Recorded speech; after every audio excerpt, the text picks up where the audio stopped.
сабыр кылып коюңуздар, бир суроо калыптыр. Бирок деңгел суроо экен да бул дагы.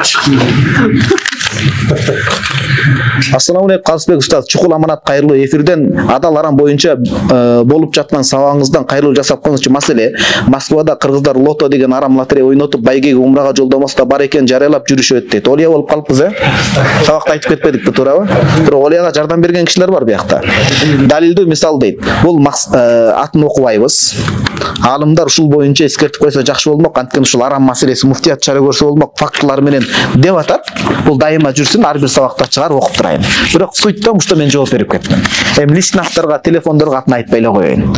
Анткени ошол адам эртең тобо кылып калса, кантип жүзүн карайбыз. Ошон үчүн пайгамбарыбыз саллаллаху алейхи шакирт адамдар ката кетиргенде, эшмат, ташмат деген эмес. Бәлү аквам, бу адамдарга эмне болгон дейт жалпынын ичинде. Берки адам өзүлүк оңолуп кеткен да, тез эле да.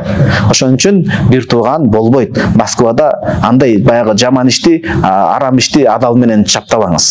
Бул арам нерсени токтотуңуз, умраны мындай эле бериңиз, Бизде бул жерде мен билгенден Абдулхай деген шейхибиз бар, жана башка азамат кишилерибиз бар. Эч эметпей эле адал жолу менен жакшы өткөргөндөр бар. Кудай таалам жана башка кишилерге берекет берсин. Кылган жакшылыкты жакшы эле кылыш керек. Хуснун ниyyati la yubarriru su'al amal. Дагы эле оң кол. Кудайга шүгүр, Аллахым эки кол берген эне. Түгөл кылып койгон уна. Оң колду караңыз. Жакшы ниет. Кыргызда жакшы ниет жарым ырыс дейт го. Жакшы ниет, жакшы ой, жакшы тилек синонимдер кете берет. Сол кол жаман амал. Жаман иш, күнөө иш, маскара, шермендечилик. Оозго ылгагыс жаман нерсе. Эми көңүл буруңуз, көп карапайым калк, калың букара эл, жумурай журт ушундан кайдыгерде билбейт ушул дережени. Кандай? Ниеттин жакшылыгы эле дейт, жаман ишти адалга айлантып койбойт деп атат. Ниеттин жакшылыгы, ниеттин дурустугу, кеңпейилдик, ниеттин жакшылыгы эле бул шариатта күнөө деп саналган ишти адалга айлантып койбойт. Үрп-адатта акыл эстүүлөр жаман иш, бул шерментечилик деген ишти жакшылык кылып койбойт.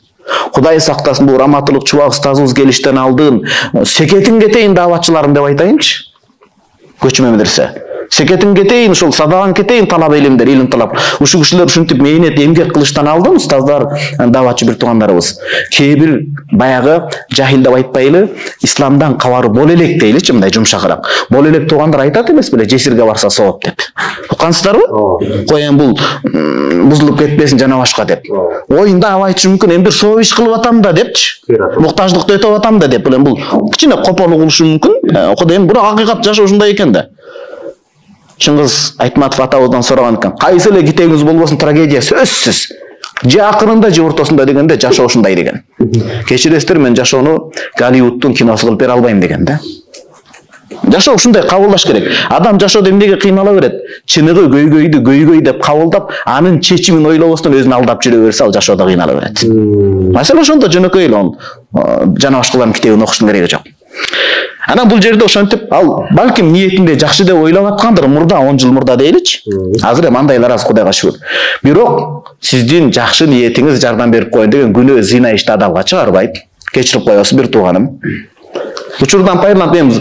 Бул эми калыс таксыр, бул эскирип калган 10 жылдык мисал. Бизге современный, модерн жаңы мисал айтыңызчы, айтайын.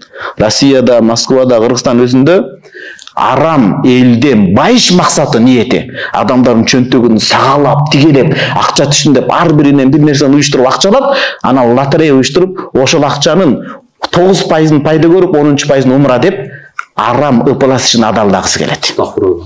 Ушул так түшөт ушул мисалга. Ниеттин жакшылыгы жаман ишти жакшыга, күнөөнү адалга айландырып койбойт. Шариятыбызда арам. Анткени эмнеге арам болуп атат? Ар биринен акча, билетти акча алып атат. Ошондон илгерки эле кумар оюну болуп атат да, кутучага салып кимден аты чыкса белекти бергендей эле кеп болуп атат. Акылетте мисалы эшмактын ашы чыгат, ташмат уюштуруп атат да, баягы эшмак менен ташматты эми сабактын акылына чейин мисал кылабыз. Эшмак бешара образда болот. Ташмат баягындай, залым, койтуу адамдын мисалында болуптур. Жакшы мисалдарга жакшы мисал келтиребиз. Ташмат ошентип бул негизги максаты умра деле эмес, адамдардын умрага барып келген анчейин маанилүү эмес. Бул адамга капчыгы тоюп, тез арада байыса болду.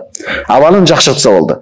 Демек, лотерея ойнотуп атат, бирок умра деп атат да. Мындайча айтканда, арамдын сыртына адалды чаптап ширеп койгондой да.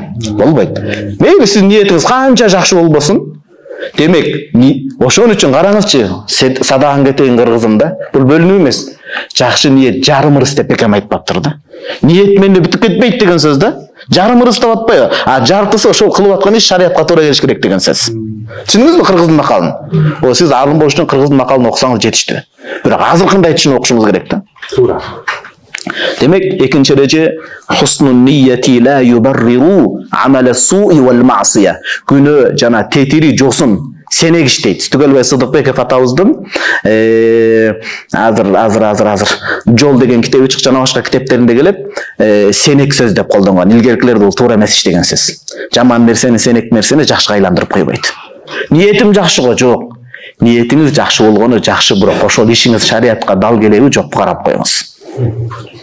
Түшүнүктүбү? Бул экинчи эреже. Анткени бүгүнкү заманда үй салган бир туугандар чыкты дагы ниетим жакшы, элди үй менен камсыз кылам дейт, бирок кылып аткан иши шариатка бап келеби, туура келеби иши жок. Ниетиңиздин жакшылыгын бир текшертип коюңуз, алымдарга көрсөтүп.